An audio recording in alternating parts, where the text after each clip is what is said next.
নমস্কার বন্ধুরা, উর্মির রান্নাঘরে আপনাদের সকলকে স্বাগত। আজকে আমার রেসিপি মাছের মাথা দিয়ে পালং শাকের চচ্চড়ি। আসুন দেখে নেওয়া যাক আমার এই রেসিপিটি। কাতলা মাছের মাথা ভালো করে আমি ধুয়ে রেখেছি পরিষ্কার করে।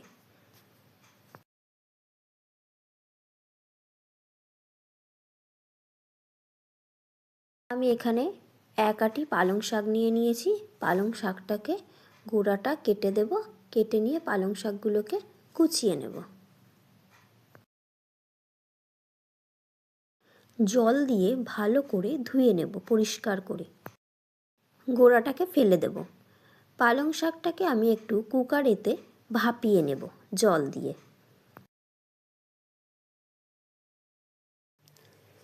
কিছু সবজি আমি এখানে কেটে নিয়েছি: বিট, গাজর, আলু, পেঁপে, মূলো, শিম, বেগুন।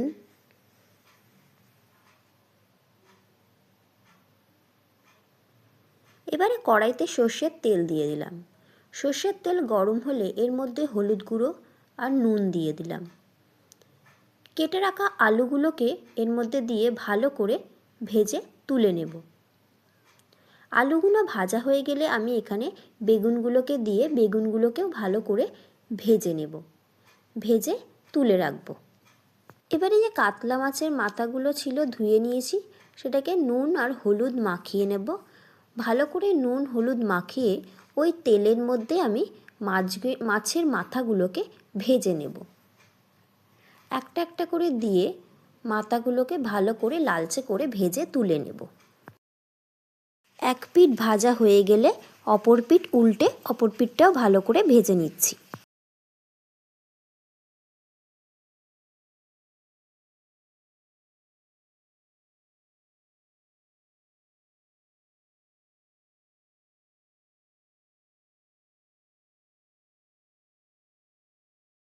মাছ ভাজা হয়ে গেছে।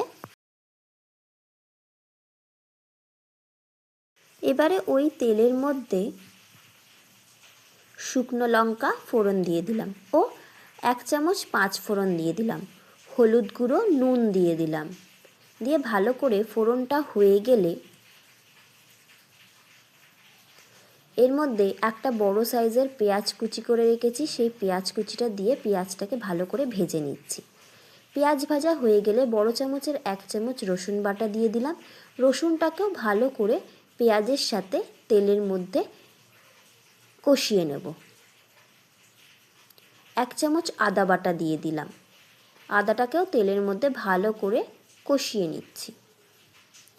আদা রসুন পেঁয়াজ ভাজা হয়ে গেছে। কেটে রাখা শিমগুলো এবারে এখন দিয়ে দিলাম। শিম, 1 মুঠো কড়াইশুঁটি ও কাঁচা লঙ্কা দিয়ে দিলাম চিড়ে, দিয়ে ভালো করে ভেজে নিচ্ছি। 2 চামচ মতন টমেটো পেস্ট এর মধ্যে দিয়ে দিলাম, দিয়ে ভালো করে কষিয়ে নিচ্ছি। শিমটা আমার প্রায় সিদ্ধ হয়ে গেছে। অন্যদিকে আমি পেঁপে, মূলো আর আলুকে আমি একটু সিদ্ধ করে নিয়েছি। এবার সেইটা এর মধ্যে দিয়ে দিলাম, পেঁপে, আলু, মূলো।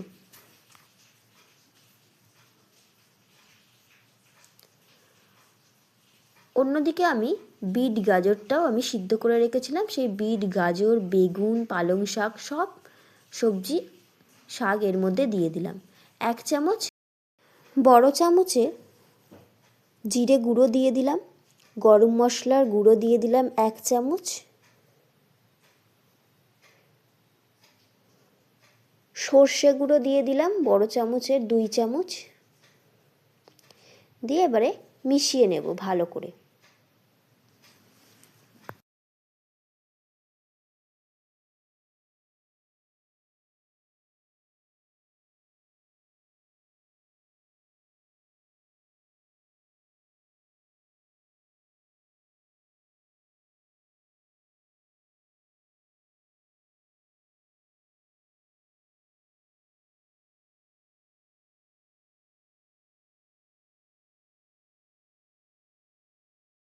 স্বাদ অনুযায়ী চিনি দিয়ে দিলাম।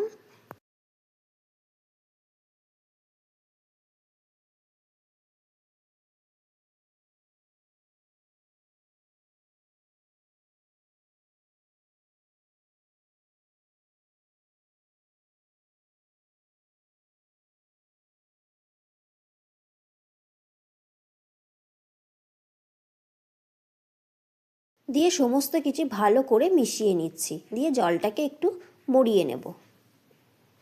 জলটা মরে গেছে, প্রায় শুকনো শুকনো কাদা কাদা হয়ে গেছে।